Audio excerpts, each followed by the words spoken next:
Our problem is take the bank or split right now. Do not go home, do not pack, nothing. 30 seconds flat from now, we are gone on our separate ways. That's it.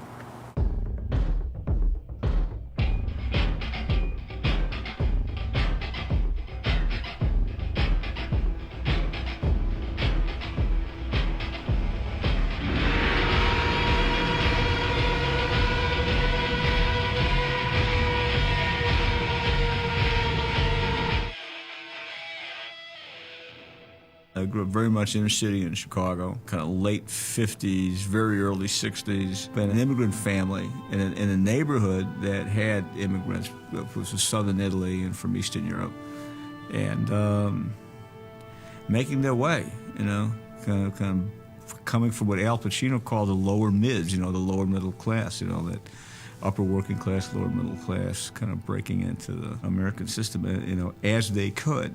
So it's less about a fascination than it is about an environment. You knew that this cigar store, you know, had a card room in the back. There's names in the newspapers. It's very, very much a Chicago thing in the sense that front page came out of Chicago, came out of that sensibility. Mike Royko's column, you know, writing about this famous family of thieves who were kind of tragicomic, the Pansco family, the three brothers and a sister, you know. I mean, so it became it's kind of the lore of the city, as it were. So in terms of knowing about it, it was in the air. It was just part of life on the streets. Michael and I had a mutual friend in Chicago whose name was Nate Grossman. He said that he had a friend of his who wanted to do law enforcement, police genre stuff. And here I'm a cop wanting to be a writer, and Nate thought, wow, I got to put these two guys together. Chuck and I became very close friends, and Chuck was a detective in Chicago in a kind of a major crime unit. Every city has one major crime unit. In LA, it's the Robbery Homicide Division. In Chicago, it was a CIU. And then through Chuck particularly, started hearing his encounter with the real Neil McCauley. Neil McCauley was 49 years old the day we met, and he had already served 25 years in the penitentiary. Of that 25, 8 of it was on Alcatraz, and 4 years on Alcatraz in isolation, what they called the hole. The conversation took place almost 40 years ago now. Knowing his background as I did, I'm not going to rehabilitate this man, okay? And I know that going in. So I said to Neil, why don't you go somewhere else and cause trouble? And he said, I like Chicago. You know? It was just real simple stuff. So I said to Neil, you realize that one day you're going to be taking down a score and I'm going to be there. Then he said, well, look at the other side of the coin. I might have to eliminate you. And I remember the very last thing I said to him was, I'm sure we'll meet again. You know, I just said to myself, I wonder where this is going to lead us. Chuck had cut into the crew, knew the crew was going to do a burglary of a department store. And when Neil McCauley went in, there was one thing that was out of place. He had scoped out the score ahead of time, and he knew everything that was supposed to be there in terms of vehicles and parking lots and everything else. And Neil McCauley didn't know what was wrong, but he knew something was wrong. I had 2 detectives on the inside of the store. And once you get into a place like that, you can't move around. It's discipline like you've never known, believe me. And it was later that night, it was maybe 5 or 6 hours later, and we had men all around on the outside. And we get a call on the walkie-talkie that the crew's here. So this is going to go down, you know. And of course, you're inside, and you know now that here comes this moment that you've dreaded for so long in so far that you realize that maybe if things don't go absolutely right, you can get hurt or, God forbid, killed. They moved in to the downstairs area, which there was a little basement area in the back of this store, and they just sat there for maybe 5 or 10 minutes listening to see if there's any movement. To this day, I'll never understand what it was that possessed the detective to get up and walk to the washroom, because he couldn't stand sitting in this one position anymore. And the man had to go. And I had told these 2 guys, you gotta go, you go in your pants or you bring a cup, but you don't get up and you don't move. And when this guy got up and walked across the floor, that's all Neil had to hear. Goodbye. They boogied, and that was it. That was the end of it. So now the really damaging thing is, now he knew someone was on him. And prior to that, they didn't know anyone was on him. Well, that kind of self-discipline, that kind of real professionalism, Chuck admired. And he would say, look how great this guy, look how cool this guy is to figure this out, look how smart he is to have seen that and pull back and never go back, even though Neil McCauley had invested $30,000, $40,000 in setting up the score. He was walked away from the score and was never going to go back, was never going to take it, because it was a risk versus reward equation. And because one thing was out of place, the risk component just skyrocketed. I think sometimes in the course of events, police officers can see a particular individual that they've been chasing, they've been working on, perhaps as a wily, clever opponent that in some ways mirrors their own self-image. If Chuck was a thief, what struck me was Chuck's sociopathic perspective about it. It's not sociopathic in Chuck's, but if Chuck had been a thief, it would have been sociopathic. What struck me about it was the duality. And that's not what one encounters in fiction. That Chuck had tremendous regard for this guy, had a lot of respect for him, was fascinated by him intellectually, thought the guy was terrific. If I didn't know who he was and know as much about him as I did, then, I would have probably thought that, he's probably a halfway decent guy. In fiction, you would think, well, that means that there's a rapport, that maybe he'll cut him some slack. And that wasn't the case at all. Not even one iota of it. Not even a hesitation. Chuck would hesitate not 1 second, dropping a hammer and killing McCauley, which he did subsequently in 1964. There's a supermarket at 47th and Cicero. It was a day that they did their check cashing. So the armored car dropped off a lot of cash. We had tailed Neil McCauley's crew endlessly. And then the next thing you knew, they drove into the parking lot, and 3 of them came out of the car and went in. In the windows of the supermarket, they had all these advertisements. We could still see all the people that put their hands in the air and what have you, so we knew that it was going down at that time. And then we didn't try to go in. There were too many people inside. It would have been awful. As they came out the door, they spotted my partner and I coming across the street with guns in our hands, and they opened fire at us. But then it was a foot chase, and we got them individually in between gangways of homes, was where we finished them. And thus the end of Neil McCauley, a largely forgotten figure until Michael Mann resurrected him in this movie. I didn't mean to be rude. I didn't recognize you. I work in metals. I'm a salesman. My name's Neil. It was fortuitous that I met Chuck Adamson, who then introduced me to John Santucci and a number of other, and a whole network of people. And I always took these people in one way or another. If they could act, I had them act in these things. So Bill Brown, who was one of the thieves who stole the Marlboro Diamond out of London, has a big speaking part in Thief, and Chuck had a speaking part. And one of Chuck's partners, Dennis Farina, who at the time was still a detective in the Chicago Police Department, had a role in it. Charlie Adamson called me from Las Vegas and told us that Michael Mann was going to come to Chicago and that he wanted to meet with us, and he wanted some technical advice in preparation for the movie.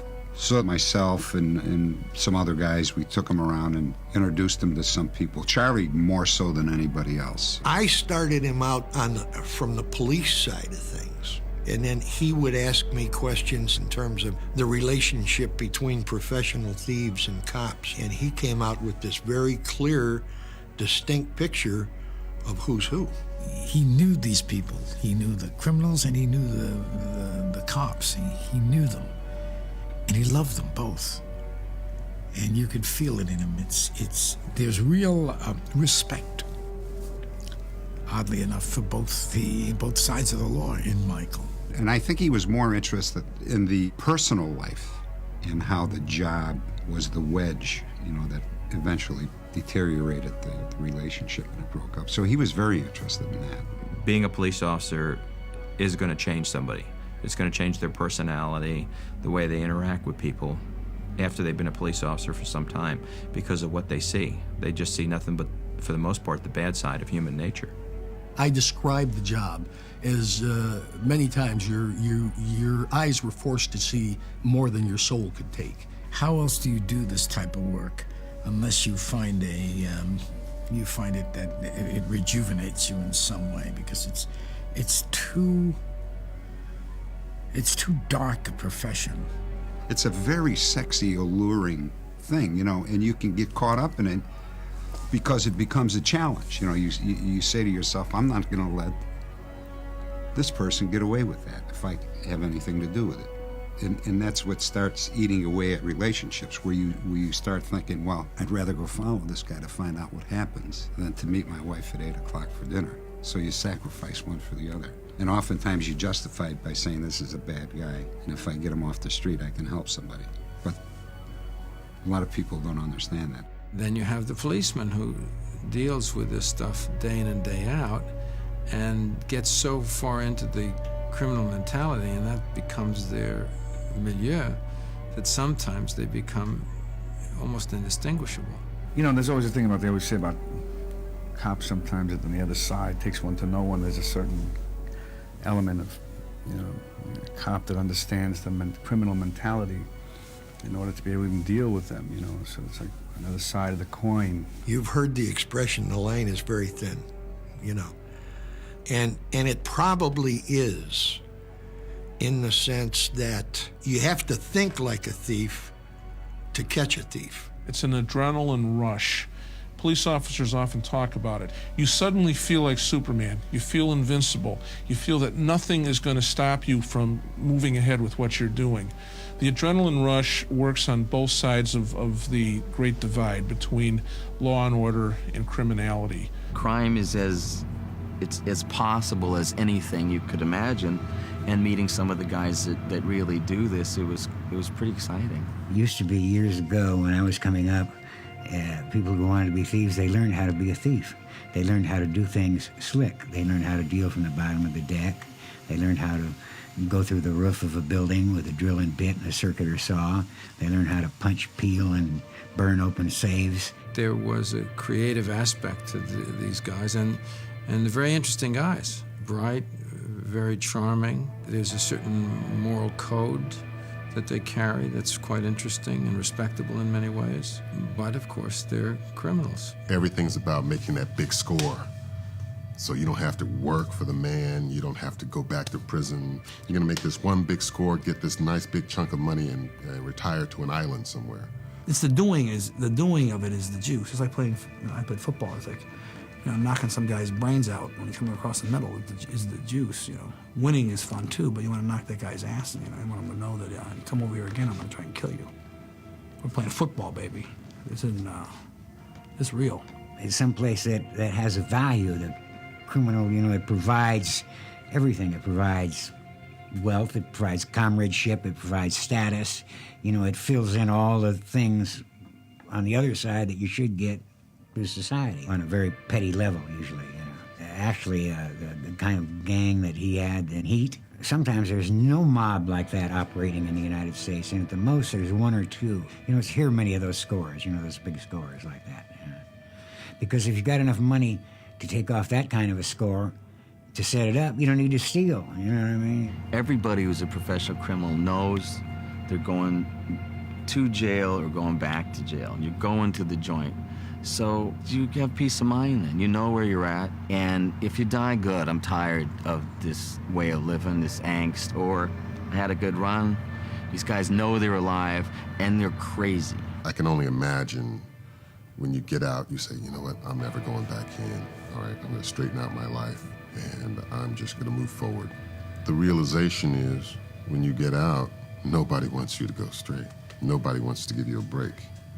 You're an ex-con. What is this? Where do you think you're going? So these stories that I heard and became kind of apocryphal and rich, I have always found when you find those rare events, I find them more dynamic and more exciting than what one can make up. Those are very fascinating people.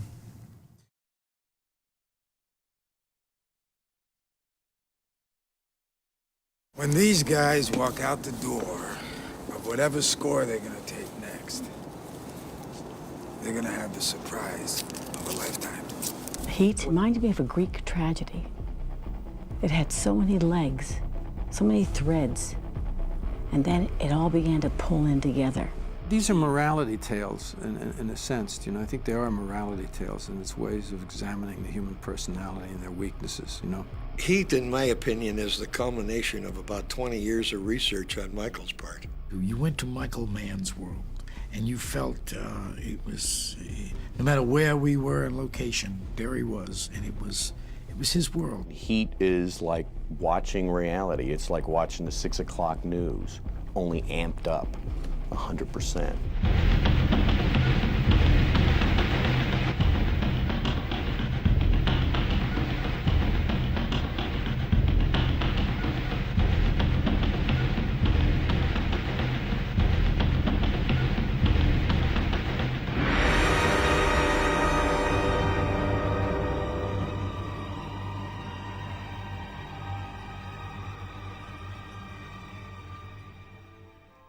A premise for me that I had is about the whole of the film, and that goes all the way back to the writing, which was that just as each person is a universe unto himself, everybody has a life. We tend to two-dimensionalize antagonists in a motion picture. To me, they're much more fascinating if I and the actors and everybody else have the ability to imagine and expand and inflate that into the dimensionality of a life. So that was the idea. In Heat, you know, when you do what I do, this is what gets you going. This crew is good. You know what they're looking at? What? Us. The LAPD, the police department. We just got made. First time I decided to write it, I was writing television, and I hadn't even directed Jericho Mile yet, so the chance of me directing this was remote. But it was one of those stories that I felt was such a complex fabric that would have to really be compressed, particularly thematically. Like, what's the movie about? What's it really about? I took about 40% of the script and decided to do it as a television movie, just to work with the material, because I was drawn to it. So I wound up doing LA Takedown. It was shot originally, you know, as a pilot possibility of being a television show. The story certainly is generally the same, but there's so many other pieces that, you know, you didn't have in LA Takedown that were in Heat that made it a complete film. If I'd gone to television series, it would have been interesting, you know, that would have been a nice use of the material, but I'd always planned to make a large motion picture out of it. And it was kind of a prototype, because it was a television shooting sketch. I think I shot it in 17, 18 days, so it was kind of a sketch. And then after that, about 2-3 years after that, I was having breakfast with my friend Art Linson, and the subject came up. I said, well, man, you ought to read the whole screenplay, you know, so I gave him the screenplay. And it was absolutely Art who said to me, you're crazy.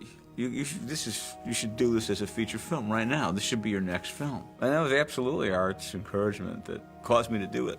I read the script and I went, oh, fantastic, you know, perfect.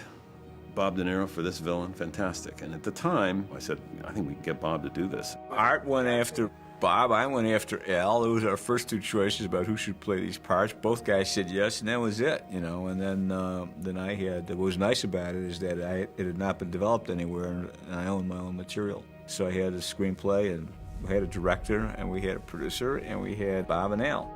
I remember Michael showing me this relatively classic story of a pursuit. I remember thinking when I read it that I thought the part that was right for me was the cop. And so I was happy that he wanted me to play the cop. The style of Vincent Hanna is an Al Pacino style, you know. It's more Baroque. The way he works witnesses, the way he works informants, the way he'll disorient the informant he's with, and making sure that the informant is never on terra firma. When Hanna's working with Ricky Harris, he keeps this guy completely off balance on whether he's going to break into song or berate him or why he wasn't there. And that style, that's Al Pacino. I thought that I would need to be a little bit more hyper than Robert's character. Give me all you got! Vincent, give me all you got! I swear, man, my brother Richard's gonna talk to you. Man. I heard Richard? We came up with the idea that my character chipped cocaine. We sort of formulated the character to be that kind of person so that every once in a while he would explode, you know. And it's a good thing to know that. It's not in the picture, but that's part of what motivated him from time to time. He was a little high. I ain't your cuz, you rat motherfucker. And you know, 'cause I say so. After I hear what the fuck you gotta tell me. Look here, man. You understand what I'm saying? I'd get killed for telling you this shit. Kill walking your doggy. I went out on a limb with that character, can sometimes go a little bit histrionic, a little bit too far. But Michael encouraged it and understood it in relation to the kind of movie we were making and the yin and yang of what Robert was doing, what I was doing. In most of these situations, it's easier to portray the thieves and the criminals than it is Hanna. And for a long time, I didn't really have Hanna as an equally complex character who had his own dynamic. It's the journey, not the destination with Hanna. The journey. He's a hunter. And once he gets a scent of his prey, it sort of self-motivates him and it perpetuates him. Hanna is addicted to this process. This is an elevated state of being an avid hunter and pursuing this, putting together the pieces, sifting through the minutia, the leavings of a crime scene and putting together what had happened and tracking the people down and getting them and prosecuting them. I mean, that is the elevated experience of this guy's life, and it is a high like no other, and that's what he is turned on by, and that's what he's going to do, and he knows he's going to forego anything and everything else to continue to doing that. I think he found solace in that world, a certain peace there. As strange as it was, as scary as that world is, he was happiest there. He felt at home there. It's one thing when he destroys a lot of the relationships in his life because of it. That's something else. When he is completely and totally conscious as a human being and honest with himself and understands that all I am is what I'm going after, and that it's not the woman's fault, it's not the situation's fault, it's not unfortunate. Fortune didn't enter into it. He caused these things to happen, and he'll cause them to happen again. You search for signs of passing, for the scent of your prey, and then you hunt them down. That's the only thing you're committed to. Life is not an either-or set of binaries. That's something that we compress real life into fiction and make it be that way because it's convenient and mechanically symmetrical. Life's not like that, and that's what excites me, when the power of a character like Hanna to hold seeming dualities in suspense, both at 100%. One doesn't compromise the other. His appreciation for Neil McCauley doesn't compromise one iota. His avidity as a hunter to take down Neil McCauley. Both coexist. You know, we're sitting here, you and I, like a couple of regular fellas. I mean, you do what you do, I do what I gotta do. And now that we've been face to face, if I'm there and I gotta put you away, I won't like it. But I'll tell you, if it's between you and some poor bastard whose wife you're gonna turn into a widow, brother, you are going down. Art Linson gave me the script and said, read this, I think you'll find it interesting, and I just liked it. I came in first in terms of I committed to the project, then it was Al. And if it had been reversed and he said he was doing Neil, I know I would have gone in on it. But I mean, the one scene like the one that Al and I have is a terrifically written scene. I said, it'll be fun to work on this one. The fusion of Robert De Niro and Neil McCauley is so total. I can't imagine pulling those two identities apart and telling you why Bobby was right for it. He's committed to the rigidity of that, perspective. And it's a heartbreaking role. It's a tragic, tragic character. What was interesting to me and what's important is that he's autodidactic, he's self-taught, and he elected to have this rigid perspective. Because it's rigid, if he deviates from it, then the repercussions are rigid. And the reason for that is completely practical. It's no other reason, and that is because whatever you're attached to will make you deviate from the most efficient, practical actions. All I know is there's no point in me going anywhere anymore. I'm just gonna be alone without you.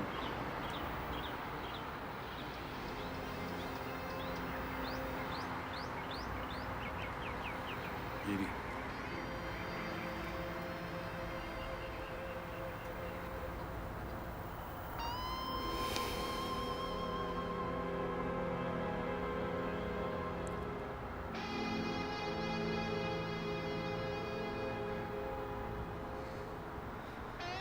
In his world, what he's doing, he feels justified in doing it. And the old thing with, with actors, acting is you always have to like your character, more or less. You have to justify what they're doing and feel that it's possible that they could do this, otherwise there's no point in doing it. You know, I see who he is when all that robbery goes awry, and then I try to escape from him. And then that scene where he's kneeling, and I think for his character to kneel in front of a woman, that's where the hope was, but you don't escape, you just don't escape. Well, she's important to Neil because Neil wasn't, he's doing everything by the book, and life doesn't work that way, Neil goes with this program that he has for himself, and he gets sidetracked by something that he never expected, which is usually when those things happen, I guess. The thing that was great about the idea of Bob doing this is he creates a character you start to root for even in his badness. That's a very hard thing to do. Very few actors can do it. By the end of the movie, you almost want him to live instead of Al Pacino. It's part writing, it's part what Michael did, but it's considerably part of what Bob did. Characters are defined by behavior, not necessarily what they say, but what they do. And once Michael directs you into the inner workings of DeNiro's character, and you understand him, and you see him grow and evolve, where he can't walk away, which has been his life philosophy. He falls in love. You pull for him because there's love right there dangling, but he turns and he goes back. And you just go, oh my God. But Michael gets you so involved in the character's inner workings because he knows every single layer of every character that's on screen. Michael's interested in the moment, that moment when what you decide will impact your life forever. You will be a different person. If you do this, you will forever be diminished. Or if you do that, you will maintain your integrity and dignity as a human being. It's not so much good and evil, but the gray areas that exist where you don't know necessarily whether it's good or evil. It's just a choice. The thing that struck me that was so special about what Michael had achieved there, and I know in his case it's intentional, is he made no judgment about who is good and who is bad. He just let you see what is. And so suddenly you realize that the cop's personal life is as truly fucked up as the robber's personal life. And that both of them, in as many ways, have to deal with the exact same issues and deal with them with the same integrity or the same lack of integrity as the other. And so the thing that makes the movie so special is that it's not this one-dimensional thing about a chase of the good guy against the bad guy. It's very complicated. You get lost into who's on which side. The fact that he was able to write something so special to kind of merge the two worlds, like without making any judgment that one's better than the other, it just is. That's, I think, the genius of the piece. One of the things that interested me a lot in building the characters that are inside the film was to individualize every part, including small parts. So therefore, I wanted as much polarization in the casting of every single part. So you felt that every single person was, as in fact each person is, a total individual, a universe in and unto themselves.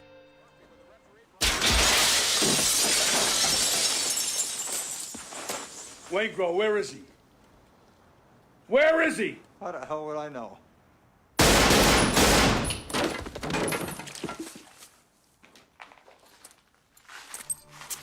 Michael's strengths are the fact that in this particular adaptation of his own material, it had depth to the characters. And it's the depth that makes it a classic, not the precise, brilliant shooting and the quote style. I'm not saying style's not part of it, but it's certainly, in my place, is in second position to the content. And I think the content comes from the writing, and the content comes from the performances. Every aspect of the story, no matter how seemingly small, had to be really authentic, which meant that the actors portraying those aspects of the story had to be authentically really incredible actors. The casting process didn't finish. He was shooting the movie and we were still casting. As a matter of fact, it went on for a long time, in a good way, because we got some very interesting characters. I didn't know if I wanted to do it right away, and I talked to Michael. I said, Michael, you know, this character is very specific, and I think there are guys walking around that you could be very authentic for this character. He said, yeah, but John, you know, then we wouldn't get a chance to work together. That was such a nice compliment to me, you know, that he wanted to work with me. And with that said, I said I'd throw in and do it with him, you know. I read the script, and I didn't like it. And then a week later, they said, well, Michael really wants to meet you anyway. So I went in and I met him, and he said, I hear you don't like my script. And I said, yeah, I don't like it. And he said, why don't you like it? And I said, because the people are despicable, and there's too much blood, and there's no morality, and I don't want to be part of it. And he said at that moment he knew that I had to play Edie, because she is the only one in the movie saying, who are you people? Michael knows exactly what he wants, which is really great to have if you're acting. His attention to detail and his involvement with every aspect of it is very strong, and you can feel him in every part of the film, which is basically what his job is. I mean, that's your job when you make a movie, is to have people feel what you're feeling. And there are many things that actors usually have to concern themselves with that really aren't their job, but they're just things in order to create a whole character, and he's just thoroughly involved in every single aspect. He takes the time, he works out the film experience so that it's ideal. Working for Michael Mann is like taking that nice, slow backswing and just following through. He would always just say, look, just be yourself. Don't put anything on it. Just be. And that was a great lesson for me, because you always want to be more demonstrative. You have this idea of who this character is, so you're going to bring in all this stuff. And the characters are just so rich. I mean, it was like a great action-adventure chess match. On one level, you're dealing with a crime saga, but also on the other, you deal with the interpersonal relationships that are woven through the entire picture. This was a huge opera, and we all played our parts, and my part was, you know, the hope that DeNiro's character could have of escape and love and forgiveness. There's something so sad about it, so poignant. You know, these people are so lost and they want to be found so badly. What you hanging with me for, Lillian? Because I'm proud of you.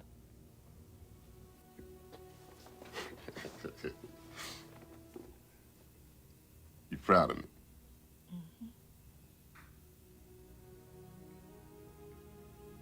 What the hell are you proud of me for? There was this sense of drive to a certain point, move into the inner lives of these people, explore that in a very formal structure.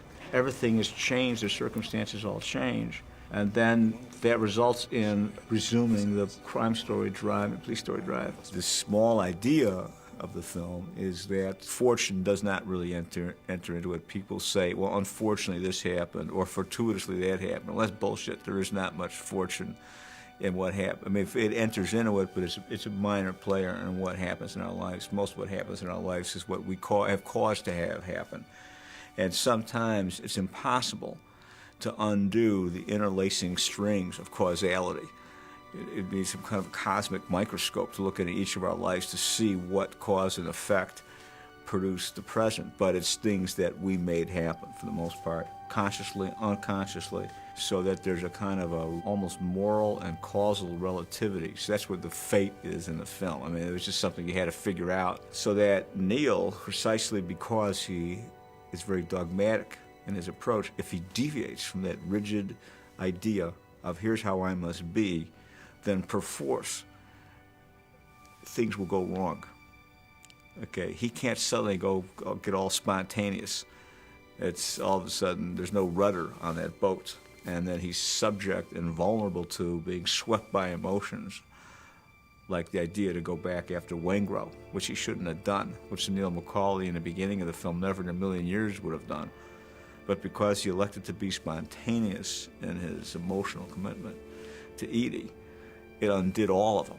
Whereas Krisha Hurlis, who has no form and is formless, is completely adaptable.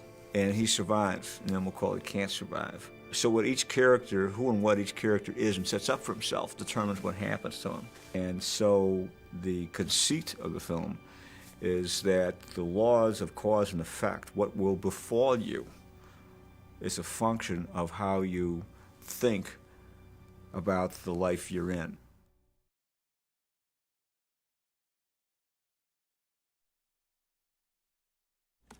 We want to hurt no one. We're here for the bank's money, not your money. Your money is insured by the federal government. You're not going to lose a dime. Think of your families. Don't risk your life.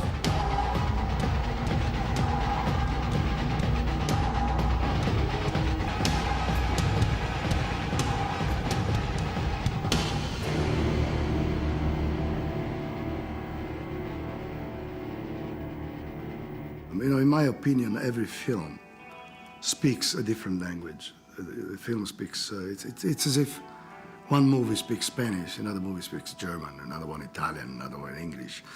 And the key is to find, before you start the movie, what kind of language this film is going to speak. This is based on observations. This is based on people I've met, people I've known, people I've sat with and talked to. Thieves, cops, killers in certain respects. So it's based on content. It's not based, and it's not derived from other cinema. It's based on some, you know, basic research and stuff. For the research that he wanted on the convicts, he never said, you know, hold back, don't do this, don't do that. It was always go as far as you can go. Talk to the most extreme people you can talk to, as many as you can, get as much information as you can. They hired me as a technical consultant. They gave me some stuff, but really they gave one of my books, No Be So Fierce, to all the bad guys, the DeNiro mob, you know, and had them read it because it tells it like it is, you know. We visited a lot of guys in prison. We went to Folsom and met guys who did this type of thing. One of them had a lot of money and got caught robbing a bank. And I said, why did you continue to do it at a certain point? I mean, risk versus reward again. And he said, it was my job. That's what I knew how to do. You know, I robbed banks. I spent some time with a lot of women who were involved with men who were in prison, and they were fascinating, some really sad stories involved with a man who was already in prison or who went to prison while they were, and just getting that whole dynamic as understood as I could. We sat around and listened to cops talk, and I realized quite early that women were not that important, you know. I felt pretty much second class. I made dinner for us 4 hours ago. Every time I try to maintain a consistent mood between us, you withdraw. I got 3 dead bodies on a sidewalk off Venice Boulevard, Justine. I'm sorry if the goddamn chicken got overcooked. In preparation for Heat, I used to go out with Tom Alfmont, who was a commander in LAPD at the time, and we would just routinely answer radio calls. Whenever there was something going on, we'd go there, you know, whether there's a homicide, an armed robbery in progress, whatever was happening. And it took us all over the city. And that's how I really learned all about LA. I mean, he got to the point where sometimes on a couple things calls we went on, I mean, I always had 2 guns, so sometimes I would hand him a gun because he almost became like a partner. It was pointed out to me, it made total sense, and that is the police is not the Army. The police are used to having overwhelming force. They're not assaulted by an equally well-armed, well-trained force. And so when you assault the police are not used to that. Also, when you're in a situation that Neil McCauley finds himself in, time is against you. You have to get out, and you have to get out fast. Because every 10 seconds that you're staying there, more and more assets are coming in. So they have to shoot their way out, they assault the ambush, they shoot their way out, and they get out fast. That's the objective. Michael used to like to stage things so that his actors could see what it was really like. Michael staged some interrogation scenes that John Santucci and I did for them. Michael goes to the extent that most directors won't go to. For example, there's a restaurant I will not name, but on a certain night of the week, the police detectives would meet in the wine room at this restaurant. On a separate night of the week, the mob families would meet in the very same wine room, and Michael would stick the bad guys in there on the night that the mob families, crime families were in there, and they would have dinner together, and we would have dinner, the cops, with the detectives in the very same wine room. The thing that happens with certain directors that you really are, you know, at the top of their game is you feel this confidence. And you feel as though you can go in there and they'll take care of the situation. They'll take care of you, and they'll take care of the authenticity. They will try to go after the best you have in you.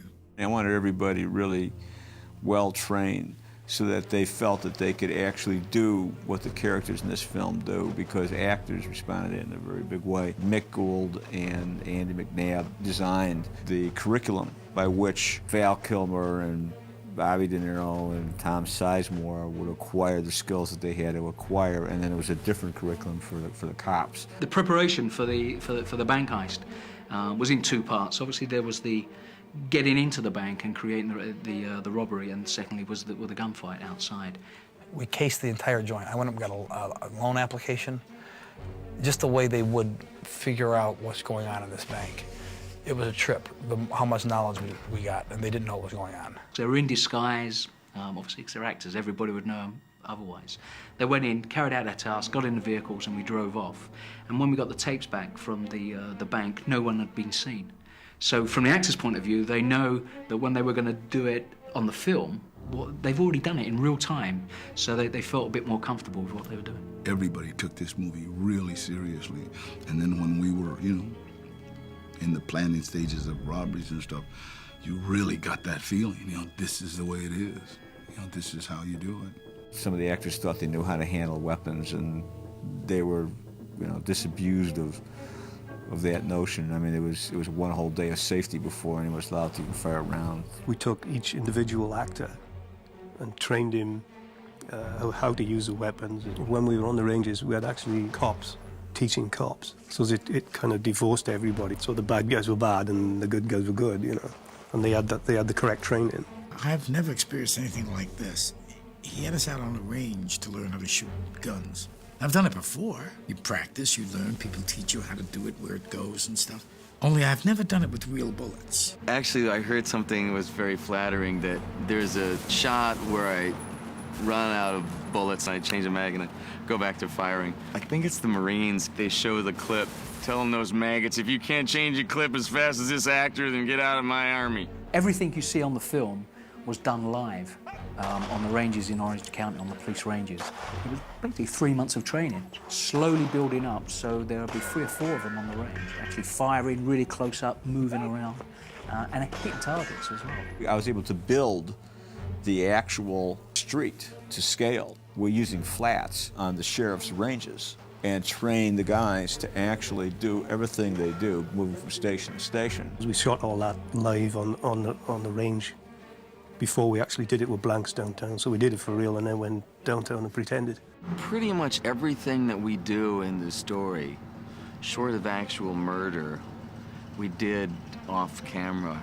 Val and I knew each other a little bit, but in these training exercises and everything, we got to know each other, and it's kind of has a lot of levels when you do this. You get to know the person, you get to get a sense of who they are, so that you're communicating and creating a relationship, which you can use, a familiarity that you can use when you're doing the scenes together. The other advantage is that there could be a look on Tom Sizemore's face in the scene in Johnny's coffee shop when Neil has just bounced Wayne Grove's head on the table, and this guy in the next booth looks over there, and Sizemore looks at him, and there's no expression on his face. It's just lethal, and it's dead cold, and that's because Tom knew that Tom could do what Tom learned how to do.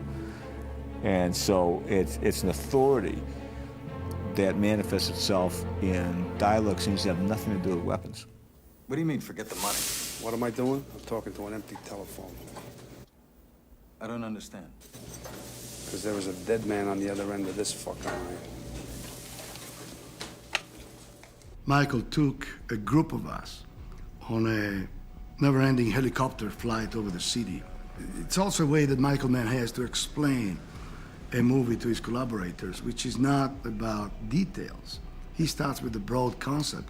So the fact that we flew over the city for 3 endless hours, just looking for a possible location for the movie, gave me a vision of where we were going to set our story. The thing that I remember the most vividly was that he was interested in portraying Los Angeles in a completely different way than we had ever seen it before, and that it was to be an intricate part of the story in terms of all of the bits and pieces of places and spaces that the different characters of this movie occupied, and how they all fit together to be a portrait of Los Angeles that is one that we were not familiar with. One side of the story is the city, Los Angeles, and the other side is the conflict, or relationship between McCauley and Hanna. It looks in a way like one story explains the other, and the two stories really run parallel. And maybe Michael Mann's idea to choose these two characters to explain Los Angeles, and vice versa. We would go around the city and shoot photographs of things, not necessarily a location, but it could be a crucifix, it could be an old weird restaurant, it could be, but something that had a piece or an idea that might contribute to each of the scenes. And most of the time there's a huge room with a number of photographs. Some of them belong to the scouting of the movie, so they are very specific shots to describe a scene. Some others are just a collection of images. And all around us on the walls, Dante and Michael had put inspiration, visual inspirations, and they were just incredible pieces of still photography that they were using both for composition and for color. And I could see already that the palette was cool. It was very blue and very gray. There's this moment in McCauley's life in which, he walks in his house, he drops his gun on a glass table, and he's entirely alone. Then he stands by the window and you see the ocean, the flat ocean outside, and it's night. We had to gel all the windows in a very selected color. It was not too colorful, not too, we had an amount of green, an amount of blue. The combination of this worked fine with that particular moment. Inside, Dean McCauley said there's an emotional, lonely factor. There were something like 106 locations and sets, so it was quite a lot. Even though there was a style to the movie, each of these places was extremely real and believable and contributed to each of the characters in terms of telling us who they were. You wouldn't be fascinated with the characters if it was all about making it stylish. It's all about reinforcing those characters and putting them in a world that they can exist in. We found a place where there was a legal cockfighting area that was then changed for the movie into a pit bull fight where you find a chop shop. And those are real environments. I mean, Michael is a director who wants to take from the reality and bring that into his film rather than do something that is imaginary. When we were shooting the sequence that involved the robbery of the armored truck and then the aftermath with the death, I mean, the people who were actually there, extras on the set, were true detectives, were true investigative forensic technicians. So you're dealing with people who really know how to do their job, and that brings a level of reality to a scene that otherwise you wouldn't get. The experience of being on that set for any director, any actor, was electric. And so there's a very collegial atmosphere among the actors and myself. It was almost like a repertory company. Okay, we're gonna have to take them in the car. Wait till they are all in. Get clean shots. Watch your background. The main heist and the shootout were a big challenge. We were only allowed to shoot on Saturdays and Sundays. Every weekend we'd have to pull in there, get everything set up, and then pull out of that sequence on Sunday. So you're breaking it up over a series of weekends, which I think is always challenging because you have to come back and now recreate what you were doing a week ago. The gunfire downtown was truly horrifying sounding. And because of the skyscrapers everywhere, it was just deafening, and it would hang in the sky for maybe like 8 or 10 seconds. We used 800 to 1,000 rounds per take when we had the cops and our criminals going at each other. I mean, it was quite an amazing sound.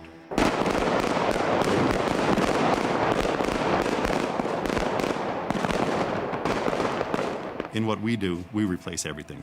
In movies, every sound you hear is there for a reason. So we were mixing in 3 stages simultaneously. And the pre-dubs of all the effects for that reel with all the gunshots came to the stage, and Michael said, "That's not the gunshot." And everybody was in shock. He said, "How can you not, what don't you like about it?" And I knew what he didn't like about it because I was on location, was that it was horrifying sounding. So the big gun shootout that you hear in the movie is all production sound. Nothing artificial or could come close to delivering the fear of the sound that the full load made moving through those automatic weapons, and the way the sound ricocheted off the walls of the buildings of an empty downtown. You couldn't manufacture the original sound, and it was quite extraordinary.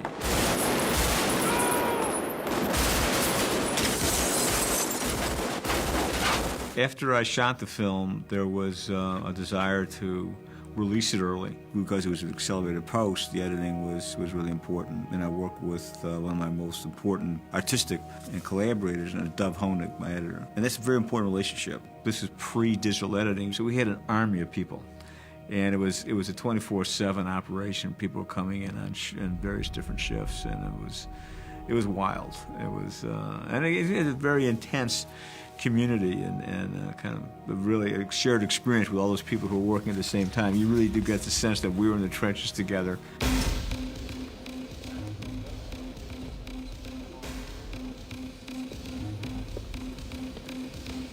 You can't separate the images from the sounds in Michael's movies, and you can't think of the bank heist in Heat without hearing that incredible percussive piece. He has a really very, very open mind as far as music goes. He's a real sonic explorer when it comes to that. The score was so modern, so interesting. It was such a brave, artistic score. The thing that came from the first meeting that I thought was an important component to the whole process was I said, Michael, I think the thing that I want to do is have a budget to create a series of experiments. And experiments that were impressions of the film, but weren't exact cues. So what I did was experiment with percussion, experiment with guitar textures, with homemade instruments, with steel cello and strange combinations of sounds and sonorities. So then when it came to the point of actually composing for the movie, I had all of these sound experiments that I was able to share with Michael, and we were able to have something tactile in which to talk about. Doing Heat was very different because when I was in a different world, and I was in many different worlds, I wanted something that would appear to be eclectic. Michael Mann brought up Glenn Branca, and Glenn is a composer that uses wonderful, sort of, he may have like 15, 20 guitars on stage playing detuned, sort of rhythmic strumming that after a while turns into these wonderful sort of ghost-like melodies that don't really exist, but they're there. But the idea of using multiple amounts of guitars, a guitar orchestra, was a very, very compelling idea. There's a long tradition, and there's great precedent for Michael Mann using quite obscure avant-garde music in a lot of his movies and TV shows. I mean, the music is almost as much of a character as some of the actors. Beatty! Beatty! There are only 2 parts in Heat where Al Pacino and Robert De Niro meet up, and both times they use my music as the background. The first time they use a cover of a Joy Division song, Do Dawn Fades, that I did. And then the ending, that's when God Moving Over the Face of the Waters comes in. And they worked so well. On the surface of it, they shouldn't have worked. They weren't conventional choices, musically speaking, but they ended up reinforcing the narrative in such a strong way.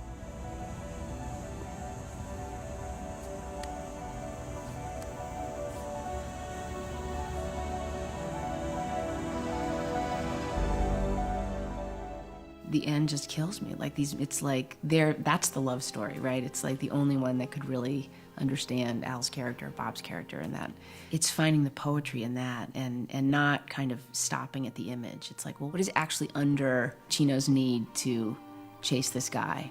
Well, it's like, it's his twin. That's what he could have been, you know, or whatever, however you want to say it, but it's like the longing is so deep. The thing about Neil and Hanna, which is similar, is that both men are very individualized. Each is the author of who he is. and they're both fully conscious, and they're both fully aware. Consciousness like that and awareness like that, it's not easy to come by.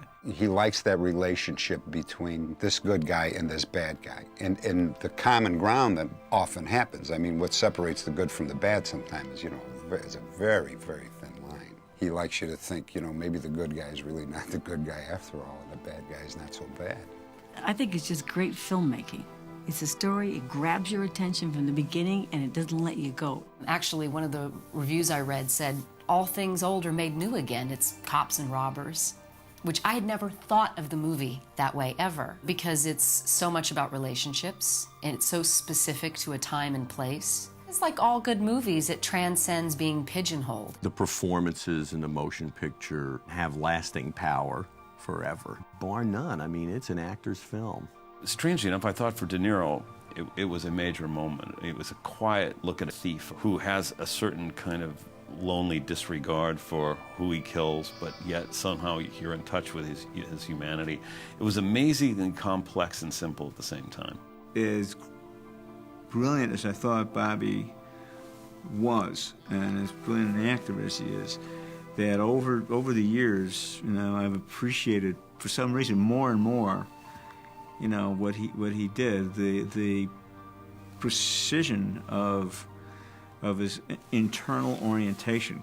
He is so perfectly in the moment without anything artificial. There's such a high level of integrity that you'll see reflected in his attitude and just the way his hand moves. You know, it's just a marvelous piece of work by him. I think what is extraordinary about the film, that it is in many ways a classic Western, because the movie opens as an armored truck that's not that different from a stagecoach. And instead of Monument Valley, you are downtown Los Angeles in the canyons of a modern metropolis. And that's what's unique about it. And I think that's what people recognize, and they may not be able to specifically point to it, but it is a resonance that you find, that it's a true American art of storytelling. Oh, I thought it was an excellent film. I thought that Michael Mann just brought it out and served it to you as an audience and kept you interested in which is basically a very simple story, but gave it an identity and a point of view, which was Michael Mann point of view, and it never wavered. I was very ambitious about the film and its layers, its significance, what I thought about the film thematically, how it perceived the existence of these individual people, how individualized, how it tried to make them. And I thought it was a really good idea to make a motion picture that had a lot of people in it, and you get a sense of each person's life. Well, you know, what you walk away from is your connection to the people that you work with and the times you shared, and that was quite extraordinary. You know, it's like you said. All I am is what I'm going after.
What do you say I buy you a cup of coffee?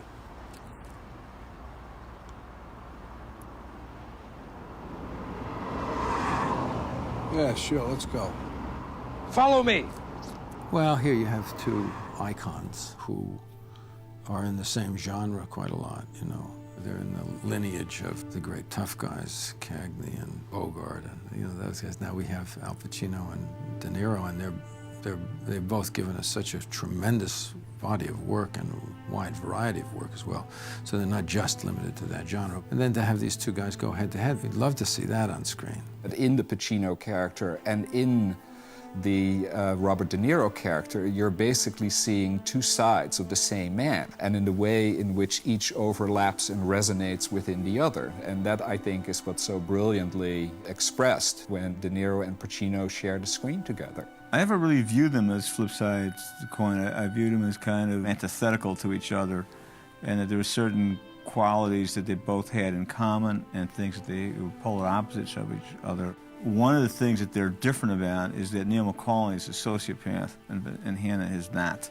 Neil McCauley may care what happens to Edie, but the needle doesn't move off the peg about your Edie. Hanna, he has a social conscience. He has a normal spectrum of human feelings. He's very authentic in how he lives his life. These two characters were very charismatic characters, and they kind of sensed each other throughout. There was some respect. It's like two boxers in a ring who are great boxers. They know something between themselves that no one else knows. They're similar in some ways, and they respect each other and even like each other because they're both good at what they do.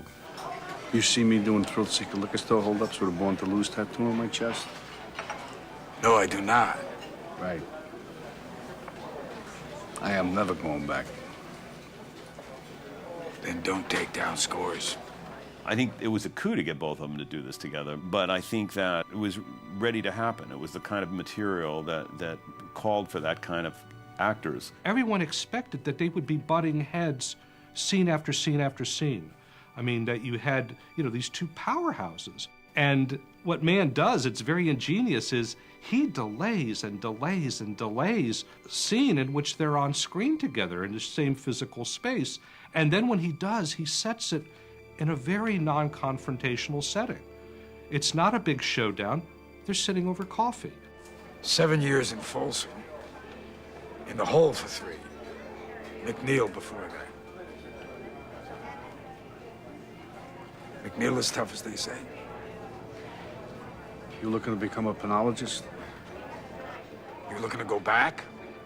You know, I chase down some cruise guys just looking to fuck up, get busted back. That you? You must have worked some dipshit cruise. I worked all kinds. No, I couldn't wait to get to that scene. You know, and I scheduled it very carefully in the shooting schedule. I wanted to do it about halfway through.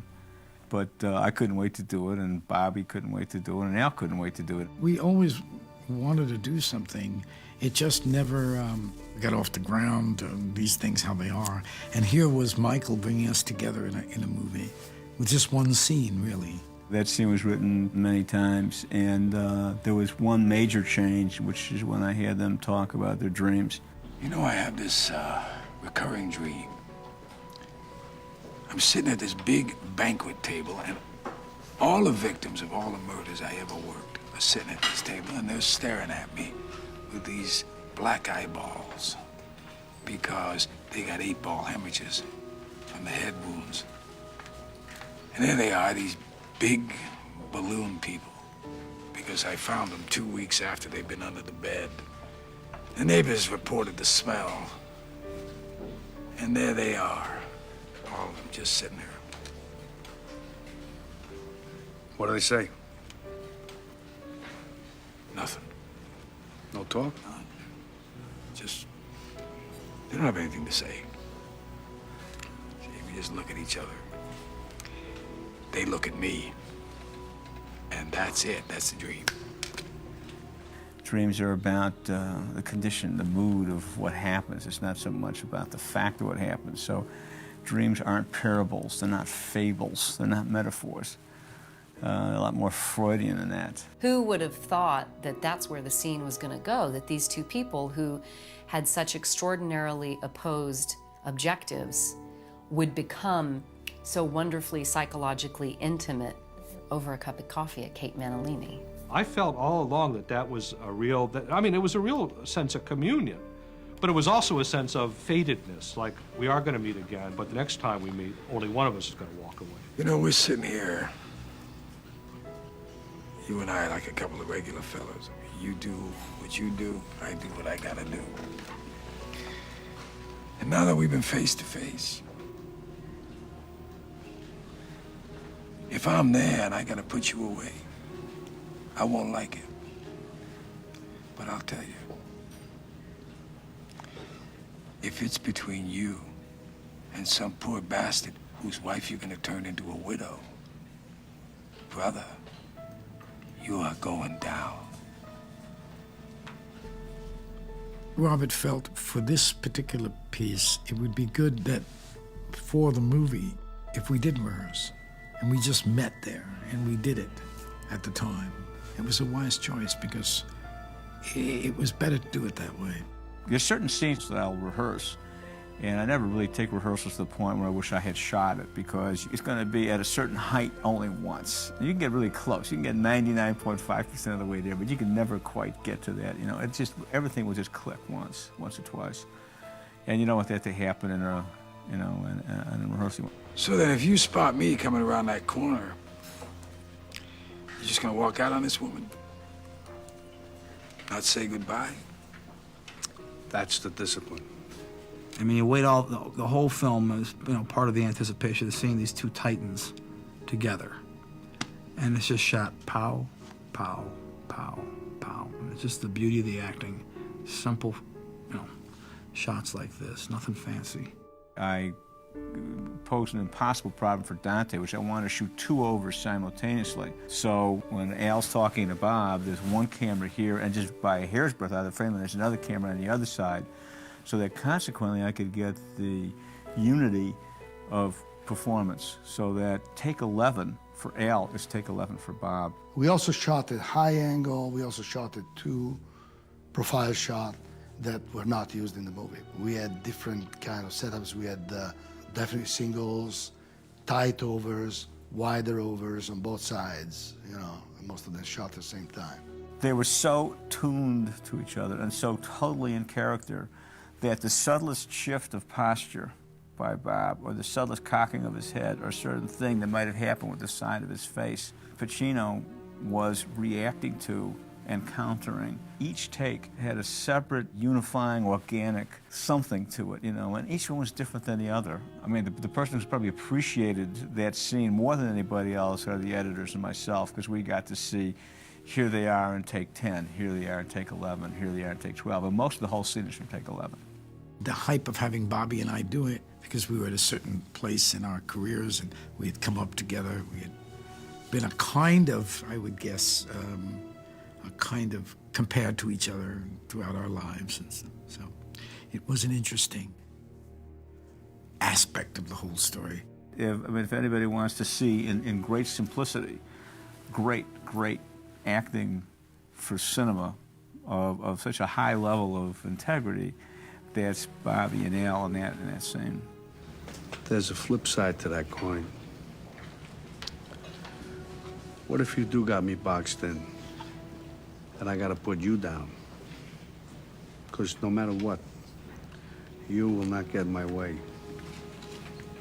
We've been face to face, yeah. But I will not hesitate, not for a second.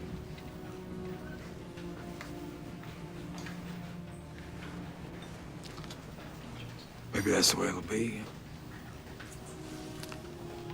Or, who knows? Well, maybe we'll never see each other again.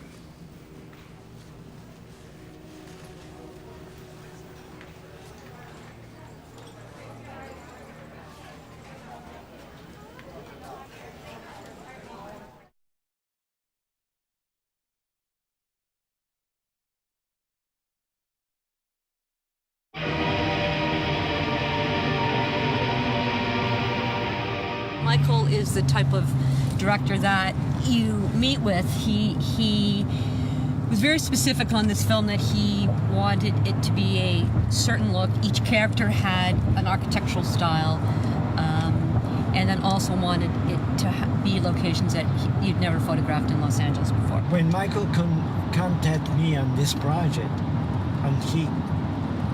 He said to me, I want you to rethink about Los Angeles. I want you to discover like you've never seen it before. Look at it like you've never seen it before.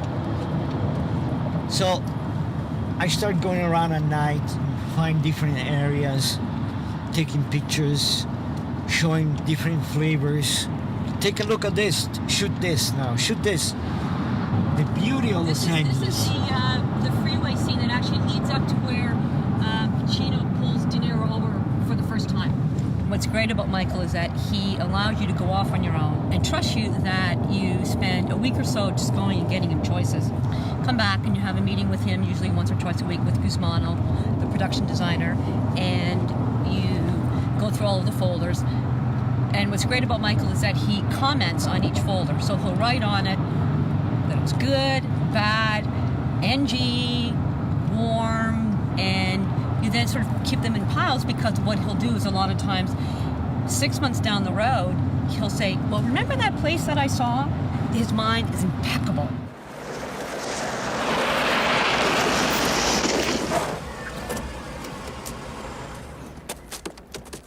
Like a week prior to this with Michael, I came over here and photographed the area. So when he got here and he saw this yellow sulfur, he was all excited. So this is the world, you know, like you see that yellow mountain of sulfur over there?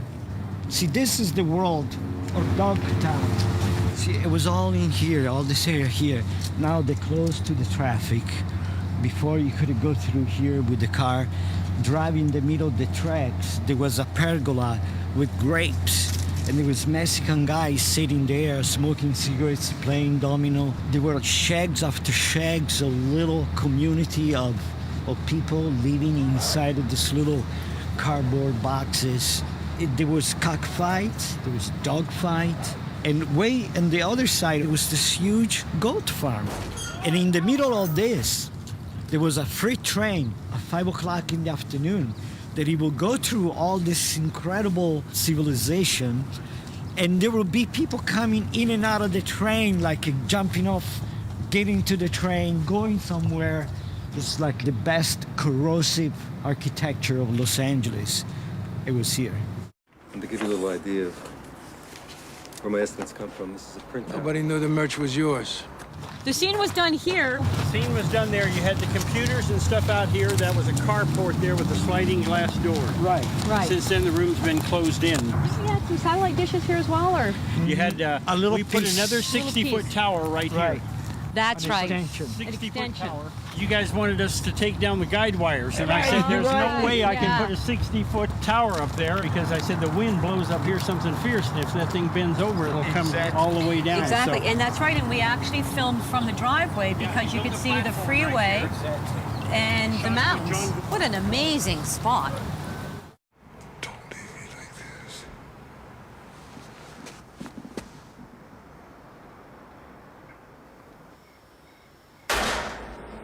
Look at the way this house is built, you know, it's like toothpicks holding the structure. Something very special, you know, for Danny Trejo character. It was perfect, this house. I love this, the altitude. You know, there was something very peculiar about this house and stilt. And this whole area, this is like, you know, it's like the heart of East LA. There's only 3 or 4 hills, you know, and beautiful. Look at that downtown view. Looking west, it's beautiful, incredible. Well, basically, when we moved in here, we knew this was the Heat house, and this was the room where the guy in the crew got shot, and he released who ratted him out. So we pulled up the carpet, and to our surprise, right here on this spot was the actual blood stain from the scene. A little piece of history of Heat right there under the floorboards. You know, I chased down some cruise guys just looking to fuck up, get busted back. That you? You must have worked some dipshit cruise. I worked all kinds. This is it. This is the table. This is the power table. This is where everybody wants to come in this restaurant. Since this was, to Michael, a very important moment, he actually wanted us to keep looking and looking and looking. And Sure. in fact, it was probably 2 days before we were actually scheduled to film here. Michael still hadn't chosen which location he wanted to shoot, and in fact, remember Guzmano, the other choice, which what you came up with, was the little taco stand. The little stand by the side of the freeway. By the side of the freeway. With the flames coming out of that. Yeah.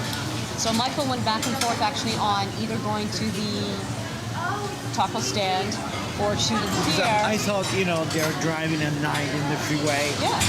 A little side, they got off the freeway, so let's have a bite to eat.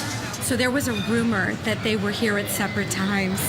And I think that more than I direct people to the bathroom here or have to say we don't take reservations for anything under 6, I have to tell people, no, they were here the same time. They were together. It's a fact. It's a definite fact that the two of them were in that scene. But not only that, but also what that photograph there tells you. There you go. There we go.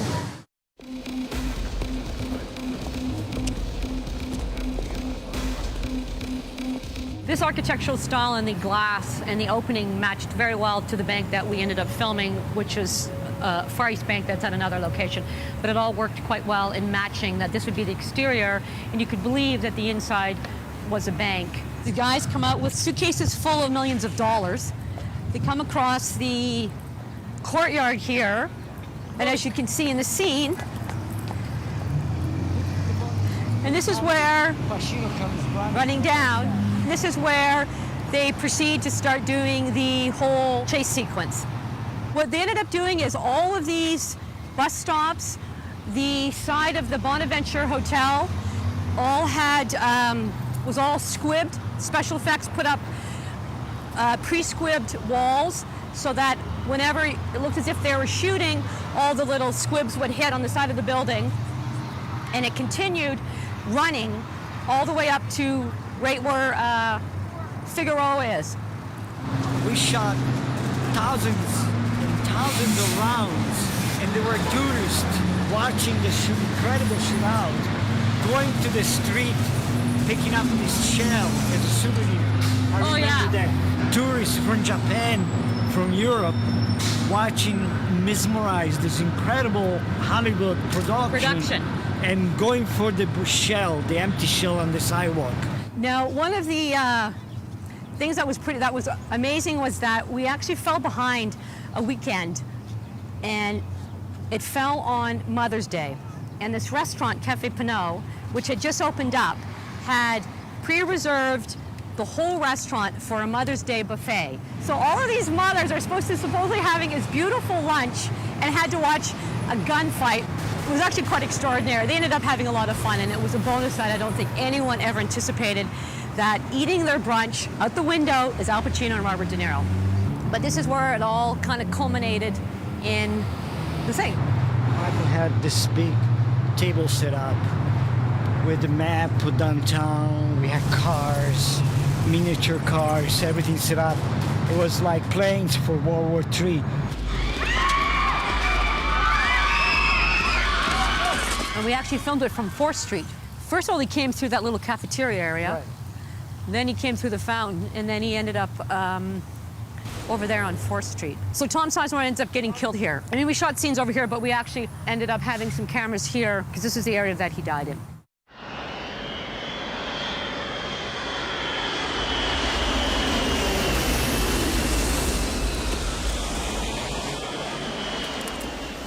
This is where we ended up doing the ending scene of the film, where it took us months and months of actually organizing it with LAX. Right. But what Michael found interesting here was, and because it was at night, was the lineup of all of the lights that actually, and the radar system that guides the planes in, and being underneath the flight path. So the first night actually at LAX was on the runway scene where De Niro comes out of, I think it's the Delta and terminal, starts running across. We had to shoot that after midnight because that portion of the runway, I think it's 1,000 feet, it's an extension to the runway where they land 747s. And I think after midnight, there was a short window where we could use that portion of the runway. So we had a real 747, it was a Delta airplane, and De Niro actually ran in front of the plane. For about maybe 3 weeks, every day, Michael Mann will send me to here with the art department and measuring stakes to position in those boxes. It was every day. It was Every day. different. It was an inch here, An inch there. here, an inch this way, 2 inches this way, to photograph the installation with those boxes. It was an To get it amazing- exactly perfect for Michael and to logistically set it up for the action with DeNiro Pacino at the end. Right. So I think the logistic and the geography of, take place in the story, and also the beauty of this location, which is, just think about it, two people running for their life under this jets landing and taking off, and the sound and all that it kind of surreal, and the end of it's like it coming to at the end of the road. What we accomplished on Heat could never be accomplished nowadays. And in fact, LAX's filming policy is guerrilla style, news style, 20 people only. Our access to the control tower, our access to this area right here would be completely against FAA regulations now and off limits, absolutely off limits. So I think that Heat probably will be the last film to ever shoot that kind of scope at probably in any airport in the world.